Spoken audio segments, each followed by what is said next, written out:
Assalamualaikum warahmatullahi wabarakatuh. Alhamdulillahi rabbil alamin. Lahun ni'matu wa lahul fadlu wa lahul thana'ul hasan.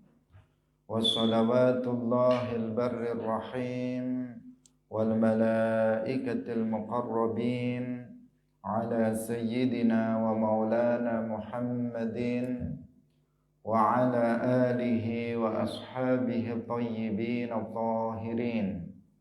Allahumma la sahla illa ma ja'altahu sahla wa anta taj'alul hazna idza syi'ta sahla. Allahumma arzuqna al-ikhlasa fin niyyati wal qawli wal amal wa ba'du. Ila Nabiyil Mustafa sallallahu alaihi wasallam wa ikhwanihi minal anbiya'i wal mursalin wa syuhada'i was salihin, khususan ila sultanil awliya Syekh Abdul Qadir Al-Jilani wa Syekh Ahmad Ar-Rifa'i wa Syekh Bahauddin Naqsyabandi wa Syekhina Abdullah Al-Harari wa ila arwahi muassisi jam'iyyati Nahdlatul Ulama Syekh Muhammad Hashim Asy'ari wa Syekh Bisri Sansuri wa Syekh Abdul Wahhab Hasbuwah wa ila arwahi jami'i ahli al-qubur minal muslimin wal muslimat. Al-Fatihah. A'udzu billahi minasy syaithanir rajim. Bismillahirrahmanirrahim. Alhamdulillahi rabbil alamin. Ar-Rahmanir Rahim. Maliki yaumiddin. Iyyaka na'budu wa iyyaka nasta'in. Ihdinas siratal mustaqim. Siratal ladzina an'amta 'alaihim ghairil maghdubi 'alaihim waladdallin. Amin. Hadirin hadirat kaum muslimin muslimat, pemirsa Madu TV rahimakumullah. Alhamdulillah, kita bersyukur kepada Allah Subhanahu wa taala pada pagi hari ini. Allah Subhanahu wa taala kembali mempertemukan kita dalam majelis ilmu, dalam pengajian kitab Bulughul Maram min Adillatil Ahkam. Semoga kebersamaan kita pada pagi hari ini diterima oleh Allah dan diberikan pahala yang sempurna nanti pada hari kiamat. Amin ya rabbal alamin.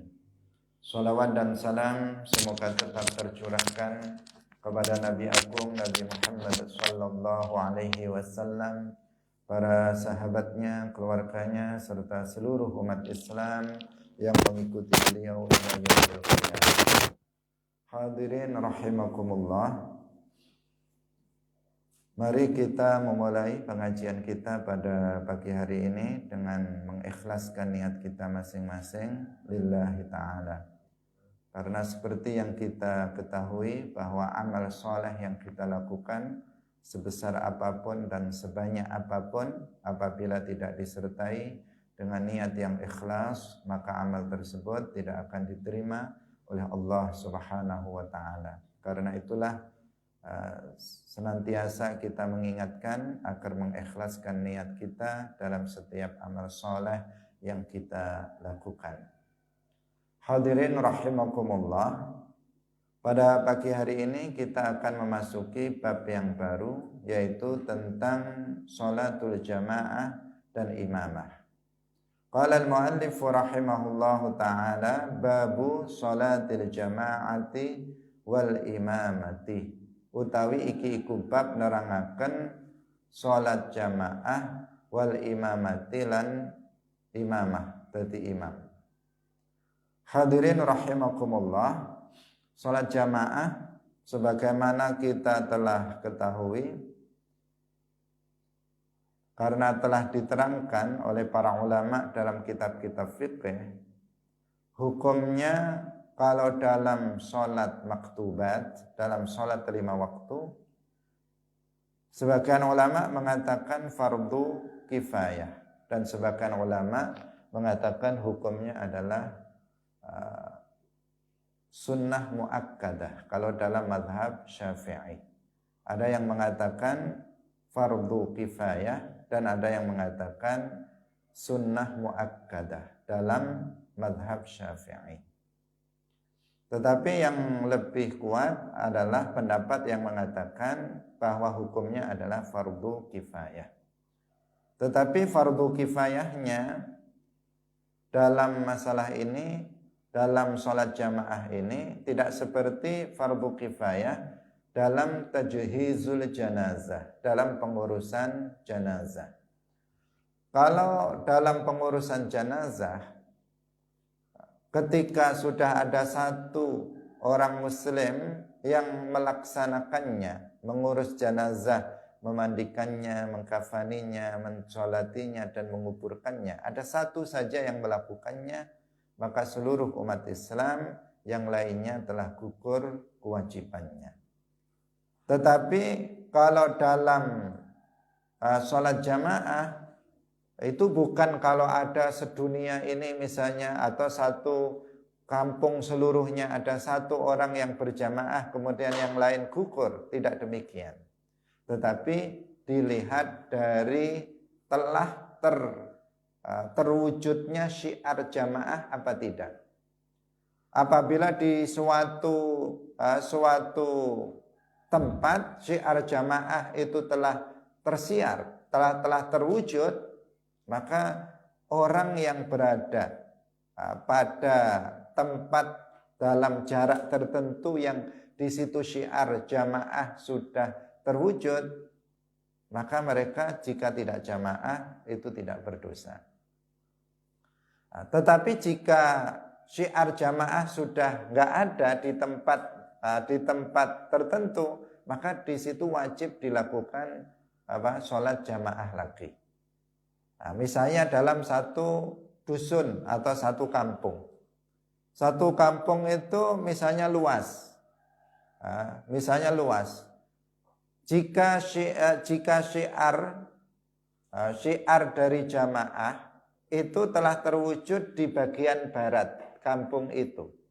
Tetapi di bagian timur kampung itu belum nampak syiar jamaah. Maka berarti sudah lepas bagi orang yang tinggal di kampung bagian barat. Tetapi belum terlepas kewajiban jamaah bagi penduduk yang tinggal di kampung sebelah timur. Maka wajib didirikan jamaah kembali di kampung sebelah timur. Demikian juga kalau misalnya di tengah itu belum ada syiar jamaah. Di kampung bagian barat telah ada syiar jamaahnya. Di kampung bagian timur telah ada syiar jamaahnya. Tetapi di kampung bagian tengah belum ada, belum terwujud syiar jamaahnya. Maka penduduk kampung bagian tengah itu wajib untuk mendirikan jamaah. Apabila di kampung bagian barat telah didirikan jamaah dan syiar jamaah itu sudah terwujud, maka jika ada penduduk kampung di bagian barat tadi yang enggak melaksanakan sholat jamaah, maka mereka tidak berdosa. Nah, jadi itu ukurannya, yaitu terwujudnya syiar jamaah atau belum, itu ukurannya. Hadirin yang dirahmati oleh Allah Subhanahu wa ta'ala. Sholat jamaah dalam maktubat, kalau dalam mazhab lain memang ada yang mengatakan hukumnya fardu ain. Dalam mazhab yang lain, seperti dalam mazhab Hambali. Kalau seseorang itu tidak melaksanakan sholat secara berjamaah, maka dia jatuh kepada dosa. Itu dalam mazhab Hambali, Ahmad bin Hanbal. Tetapi dalam mazhab Syafi'i dan mazhab Maliki Dan mazhab Maliki itu hukumnya adalah fardu kifayah. Ada sebagian yang mengatakan tadi sunnah muakkadah. Tetapi yang perlu kita perhatikan di sini, apabila seseorang mampu untuk sholat jamaah. Ini menurut sebagian besar ulama dalam mazhab Syafi'i dan sebagian besar ulama dalam mazhab Maliki. Apabila seseorang itu mampu untuk melaksanakan sholat jamaah. Misalnya seseorang mendengar ada azan jamaah. Azan jamaah zuhur, azan jamaah asar, dan seterusnya. Dia mendengar. Kemudian gak ada uzur bagi dia untuk meninggalkan sholat jamaah. Dia mampu untuk melaksanakan sholat jamaah. Meskipun demikian, ternyata orang ini tidak mau melakukan sholat jamaah. Saya ulangi lagi, dia tidak ada uzur untuk meninggalkan sholat jamaah. Dia mampu untuk melaksanakan sholat jamaah. Tetapi dia tidak melaksanakan sholat jamaah. Menurut sebagian besar ulama mazhab Syafi'i dan sebagian besar ulama mazhab Maliki, sholatnya tetap sah, tetapi tidak ada pahalanya. Tetapi tidak ada pahalanya. Kenapa? Karena dia mampu untuk berjamaah, tetapi dia tidak mau melaksanakan sholat 5 waktu dengan secara berjamaah. Bisa difahami? Menurut sebagian besar para ulama mazhab Syafi'i dan Maliki. Tetapi ada sebagian ulama dalam mazhab Syafi'i seperti Al-Imam Syamsuddin Ar-Ramli itu yang mengatakan tetap ada pahalanya. Meskipun sedikit tetapi tetap ada pahalanya.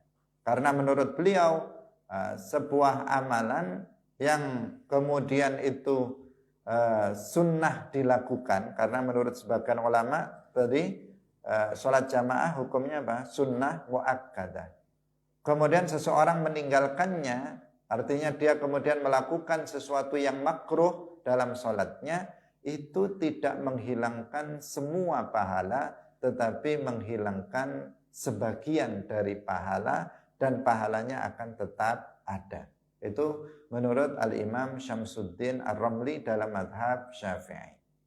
Tetapi kebanyakan dari para ulama itu mengatakan gak ada pahalanya jika seseorang mampu untuk melaksanakan sholat jamaah tetapi dia meninggalkannya. Seperti yang tadi sudah kita jelaskan rinciannya. Hadirin rahimakumullah.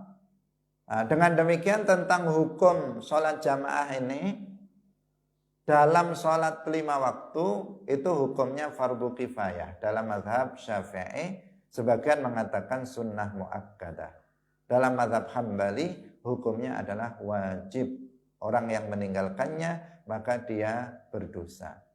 Ini sholat jamaah dalam sholat 5 waktu atau dalam al-maktubat. Karena sholat jamaah ini tidak wajib kifayah atau fardu kifayah dalam semua sholat.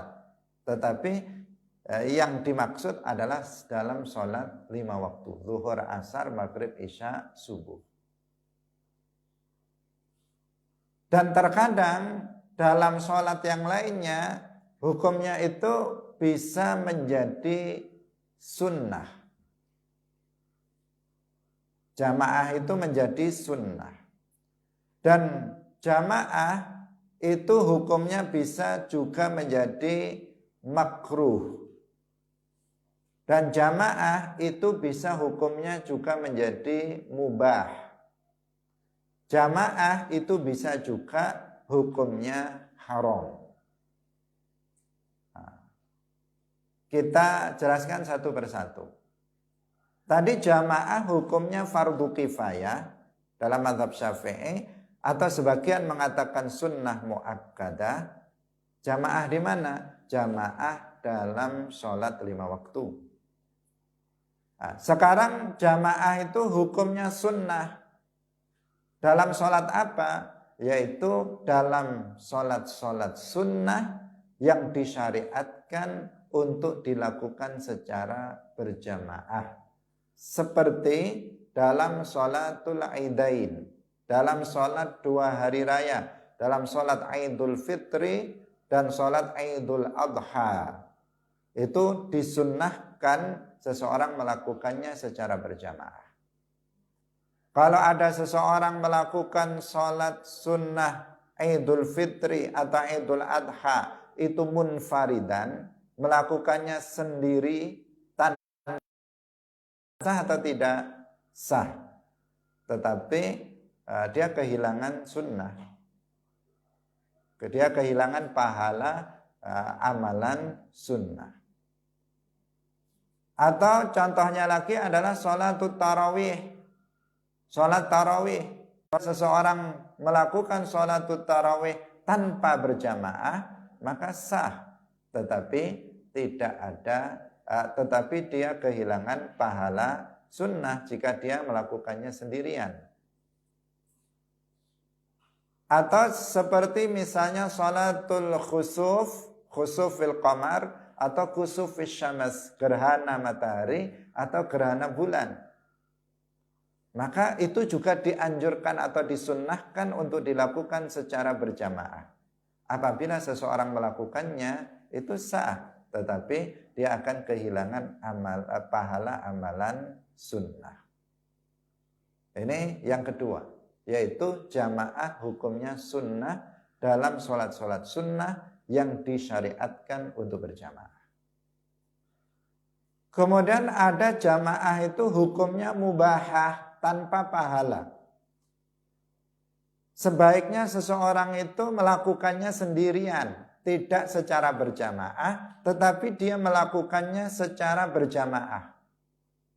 Maka di sini hukumnya boleh tanpa ada pahalanya. Yaitu seperti orang yang berjamaah dalam sholat rawatib. Dalam sholat rawatib qabliyah ba'diyah. Misalnya orang sholat qabliyah subuh, kemudian ada orang datang sholat sunnah qabliyah subuh di belakangnya. Dia berjamaah sholat qabliyah subuh. Hukumnya apa? Berjamaah sholat qabliyah subuh. Hukumnya boleh, tetapi enggak berpahala. Karena sebaiknya yang lebih utama, yang lebih baik, sholat rawatib itu dilakukan sendiri-sendiri. Karena pada masa sekarang ada juga sebagian orang yang melakukan sholat rawatib, qabliyah dan ba'diyah dilakukan secara berjamaah. Alasannya apa? Biar kompak. Alasannya biar biar semua orang melakukan sholat rawatib, maka dikompak dengan cara sebelum jamaah misalnya isya, kemudian jamaah dulu rawatib qabliyah. Setelah isya kemudian jamaah lagi ba'diyah isya. Itu enggak sesuai dengan yang ahsan, tidak sesuai dengan yang lebih baik. Memang sah, memang boleh, tetapi justru itu tidak membuahkan pahala. Sebaiknya sholat rawatib itu dilakukan sendiri-sendiri. Hadirin rahimakumullah. Kemudian sholat jamaah itu ada kalanya hukumnya makruh. Hukumnya makruh, yaitu apabila seseorang itu berjamaah di belakang orang yang fasik. Sholat di belakang orang yang fasik. Misalnya ada seorang yang dia tahu menjadi imam padahal dia itu orang yang fasik. Orang yang fasik itu adalah pelaku dosa besar. Orang itu yang jadi imam itu dia suka minum khamr misalnya. Orang yang jadi imam itu misalnya orang yang suka meninggalkan sholat. Itu namanya orang fasik. Orang yang jadi imam itu misalnya suka berzina. Orang yang jadi imam itu suka berjudi dan seterusnya. Dari melakukan dosa-dosa besar. Jadi imamnya seorang pelaku dosa besar. Namanya orang fasik. Maka di sini makruh kita untuk berjamaah di belakang orang tersebut. Jadi jamaah dalam hal ini hukumnya adalah makruh. Nah, sebaiknya ditinggalkan. Bermakmum kepada orang yang bukan orang yang fasik. Meskipun hukumnya sah, sholatnya tetap sah. Sholat di belakang orang fasik selama memenuhi syarat sahnya, kemudian memenuhi rukun-rukunnya, maka sholat jamaahnya atau sholatnya secara umum tetap sah. Hanya saja hukumnya adalah makruh. Hadirin rahimakumullah. Kemudian yang terakhir yaitu hukumnya haram. Ada sholat jamaah yang hukumnya haram. Sholat jamaah yang kayak apa? Yaitu apabila seorang laki-laki itu berjamaah atau bermakmum di belakang seorang perempuan. Karena seorang perempuan tidak bisa menjadi imam bagi laki-laki. Maka kalau ada seorang laki-laki bermakmum di belakang seorang perempuan, maka ini tidak sah dan hukumnya adalah haram. Nah, kalau seorang perempuan itu menjadi imam bagi kaum perempuan yang lain, maka ini boleh. Perempuan bermakmum kepada perempuan. Seorang perempuan bermakmum kepada laki-laki. Boleh, tetapi jika seorang laki-laki bermakmum kepada seorang perempuan, ini yang hukumnya tidak boleh. Ini juga harus diwaspadai karena pada zaman sekarang dengan dalih kesetaraan gender,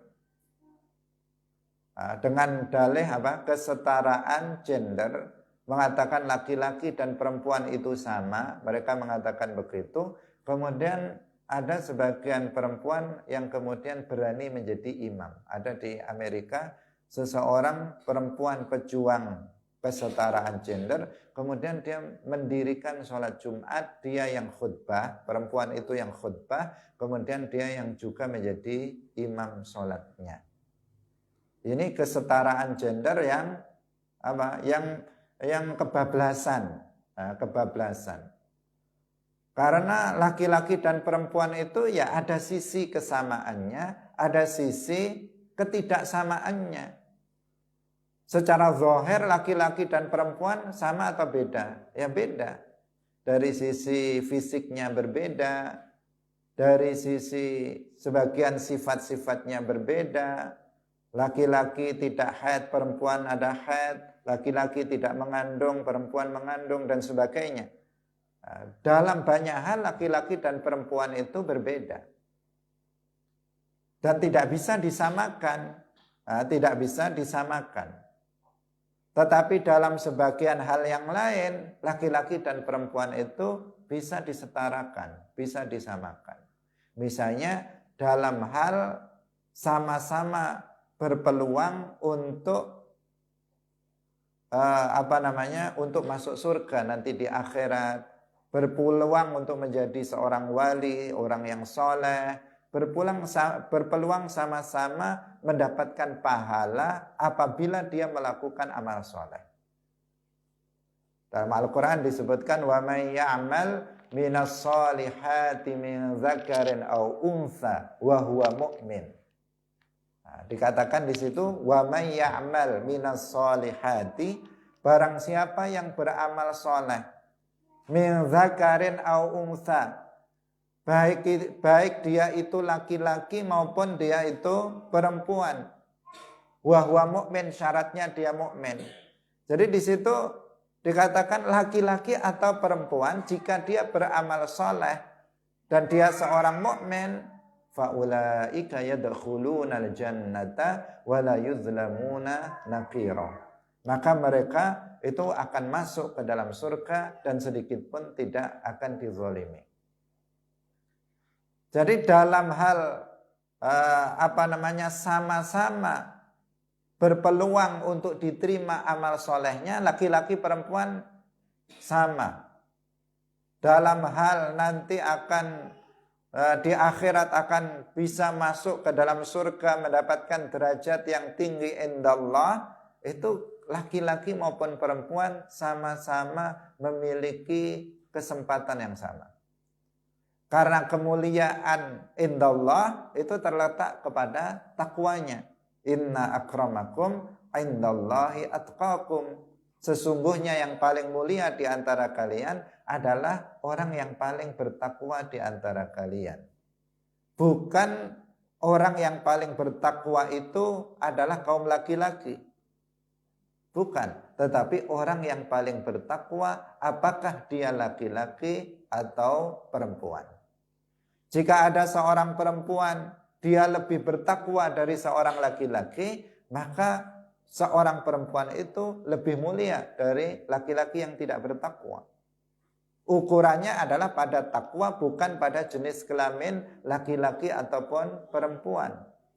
Jika ada seorang perempuan dia muslimah, dia mukminah, kemudian ada seorang laki-laki dia kafir, mana yang lebih utama, laki-laki atau yang perempuan muslimah? Perempuan yang muslimah tentu lebih mulia, lebih baik dibandingkan dengan laki-laki yang kafir.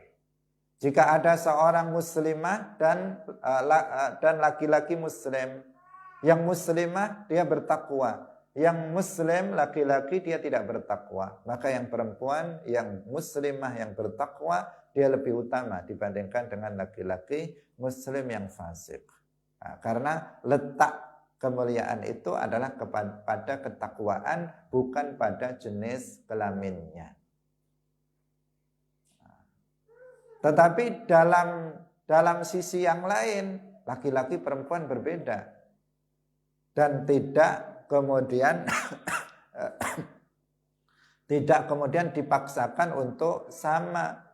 Termasuk dalam syariat Islam itu ada ahkam, hukum-hukum yang berkaitan dengan kaum perempuan, tidak berkaitan dengan kaum laki-laki. Dalam hal tata cara sholat saja ada perbedaan-perbedaan antara laki-laki dan perempuan. Belum lagi menyangkut hal-hal hukum yang terkait dengan kaum perempuan seperti ahkamul haid dan lain-lain, nifas dan lain-lain yang kemudian itu juga berpengaruh kepada ibadah yang mereka lakukan. Nah, maka kita harus dalam hal ini kita harus moderat sesuai dengan apa yang telah ditentukan oleh Al-Quran dan hadis dalam hal kesetaraan gender ini. Setara ada yang dari sisi setara, dari sisi iman, dari sisi amal soleh, setara. Mereka semuanya menurut Allah setara. Mana yang bertakwa, merekalah yang lebih mulia indallah, tidak melihat jenis kelaminnya. Tetapi di sisi yang lain bahwa laki-laki itu adalah pemimpin bagi kaum perempuan di dalam rumah tangga misalnya, maka itu sesuatu yang sudah ditentukan oleh syarak dan kemudian tidak bisa diambil alih. Kemudian bahwa seorang laki-laki itu menjadi imam sholat bagi kaum perempuan, bahwa laki-laki tidak boleh bermakmum kepada seorang perempuan, itu juga ketentuan dalam syarak. Tidak kemudian seperti yang kita ceritakan tadi, ada seseorang yang dengan alasan kesetaraan gender, kesetaraan laki-laki dan perempuan, kemudian mereka mengambil alih. Kalau laki-laki bisa jadi imam, maka perempuan juga bisa jadi imam sholat. Kalau laki-laki bisa jadi khatib, berkhutbah dalam sholat Jumat, maka perempuan juga bisa. Ada yang seperti itu dan itu kebablasan, ekstrim. Karena tidak sesuai dengan ketentuan dalam syariat Islam, tidak sesuai dalam ketentuan Al-Quran dan hadis. Hadirin yang dirahmati oleh Allah Subhanahu wa ta'ala. Kita tadi berbicara tentang hukum dari sholat jamaah. Jadi sholat jamaah, kita ulangi lagi, sholat jamaah dalam maktubat, sholat 5 waktu, hukumnya fardu kifayah. Kemudian sholat jamaah dalam sholat-sholat sunnah yang dianjurkan berjamaah seperti sholat hari raya, sholat tarawih, maka itu jamaah hukumnya sunnah. Kemudian sholat jamaah dalam sholat rawatib itu hukumnya mubah tanpa ada pahalanya. Kemudian sholat sholat jamaah di belakang orang fasik hukumnya makruh. Kemudian sholat jamaah di laki-laki di belakang perempuan hukumnya haram. Ada satu lagi sholat jamaah hukumnya fardu ain. Dalam mazhab Syafi'i ada yang sholat jamaah hukumnya fardu ain. Kapan? Yaitu dalam sholat Jumat. Sholat jamaah dalam sholat Jumat fardu ain. Gak boleh seseorang laki-laki misalnya sholat Jumat sendirian. Gak boleh. Harus dilakukan secara berjamaah. Karena itu dalam fikih diterangkan dalam sholat Jumat seorang imam dalam sholat Jumat dia harus berniat imamah. Dia harus berniat menjadi imam.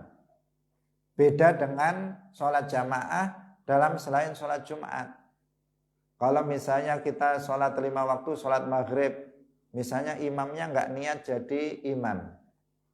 Tapi orang-orang di belakangnya itu berniat menjadi makmum. Maka makmumnya ini mendapatkan pahala jamaah. Jamaahnya itu sah. Tetapi imamnya itu tidak mendapatkan pahala jamaah. Kenapa? Karena dia tidak berniat menjadi imam. Tetapi sah dari sisi sahnya, maka itu sah. Berbeda kalau dalam sholat Jumat. Kalau dalam sholat Jumat misalnya imamnya tidak berniat untuk menjadi imam, maka sholat Jumatnya nggak sah. Kenapa? Karena sholat Jumat itu wajib ain untuk dilakukan secara berjamaah. Jadi itu rincian hukum dari sholat jamaah. Berbeda-beda tergantung kondisi atau keadaan orang yang melaksanakan sholat jamaah. Hadirin yang dirahmati oleh Allah Subhanahu wa ta'ala. Kita baca hadis yang pertama. An Abdullah bin Umar radhiyallahu ta'ala anhuma anna Rasulullah sallallahu alaihi wasallam qala. Saat temene Rasulullah iku qala wasdawu sapa Rasulullah. Salatul jamaati utawi salat jamaah iku afdalu luweh utama min salatil fardhi tinimbang saking salate wong kang dhewean. Bisa ba'in kelawan pitu wa isyrina lan 20 apane darajatan derajate. Muttafaqun alaihi.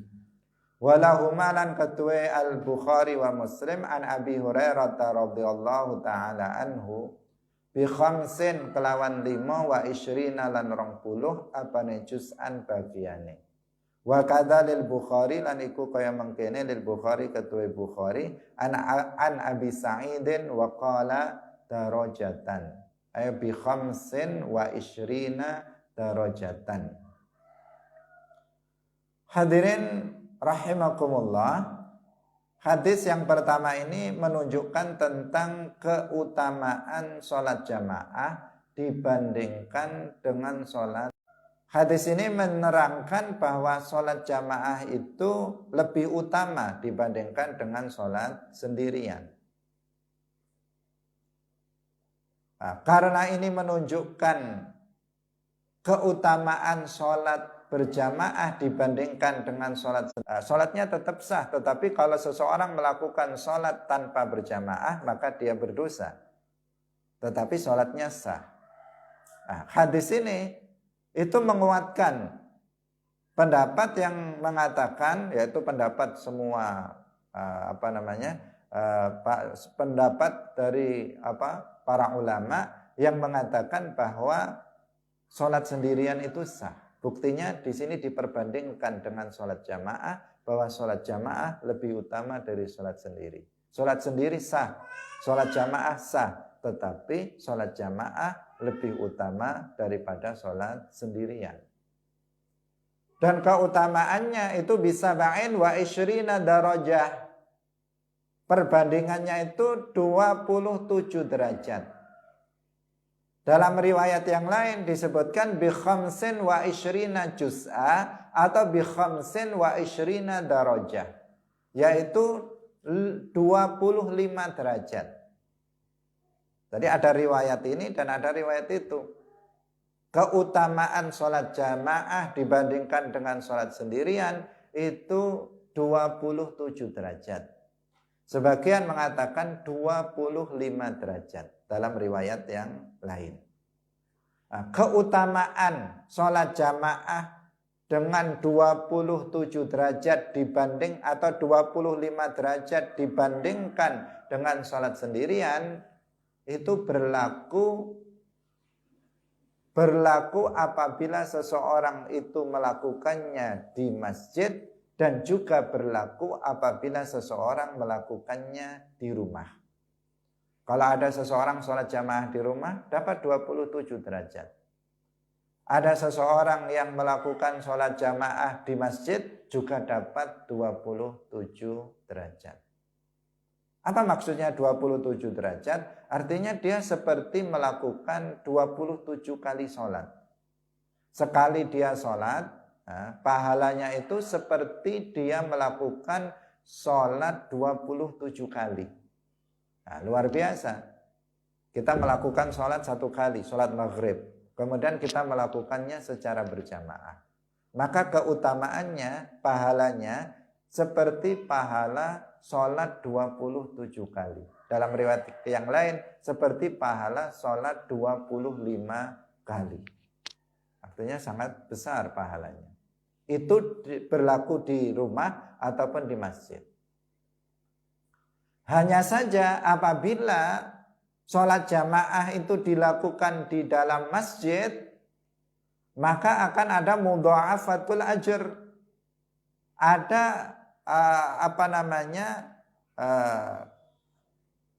pelipatan pahala karena dilakukan di masjid. Jadi ada pelipatan pahala 2 kali apabila sholat jamaah itu dilakukan di masjid. Yang pertama pelipatan pahala karena sholat itu dilakukan secara berjamaah, yaitu 27 derajat. Kemudian ada pelipatan pahala karena sholat jamaah itu dilakukan di dalam masjid. Kalau seseorang jamaah di rumah, ada pelipatan pahala hanya karena dia melakukannya berjamaah.